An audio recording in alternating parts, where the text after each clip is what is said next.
కాంట్రాక్టర్ల అక్రమాలకు అంతు లేకుండా పోతుంది. రోడ్డు, బ్రిడ్జి నిర్మాణ పనుల కోసం రైతుల భూముల్లోని మట్టిని యథేచ్ఛగా వాడేసుకుంటున్నారు. ములుగు జిల్లా వెంకటాపురం మండలం రాచుపల్లి మల్లాపూర్ మార్గంలో కంకలవాగుపై బ్రిడ్జి నిర్మిస్తున్నారు. బ్రిడ్జిల పనుల కోసం రైతు వెల్పూరి శ్రీనుకు చెందిన పట్టా భూమిలో మట్టి తవ్వకాలు జరిపి మట్టిని వాడుకున్నారు. దీంతో రైతు జేసీబీని అడ్డుకుని నిరసన తెలిపాడు. వరద ప్రవాహానికి భూమి కోతకు గురవుతుందని ఆవేదన వ్యక్తం చేశాడు. అధికారులు తనకు న్యాయం చేయాలని డిమాండ్ చేశారు. వేల్పూరి వెంకటేశ్వరరావు గారు, నా తండ్రి గారు, నా భూమిని వెంకటాపురం మల్లాపురం వెళ్ళే దారిలో బ్రిడ్జి శాంక్షన్ అయింది.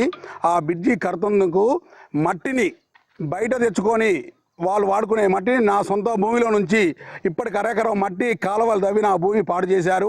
రేపు కంకలవాగు భారీగా వచ్చినందువల్ల మొత్తం నా 2 ఎకరాల భూమి కూడా మొత్తం పాడైపోతుంది. నేను రోడ్డు పడాల్సి వస్తుంది. నాకు భూమి లేకుండా అయితే ఒక రైతుగా, అనాథ రైతుగా నేను అవుతాను. కాబట్టి అధికారులు స్పందించి ఈ యొక్క న్యాయం చేయవలసిందిగా కోరుచున్నాను.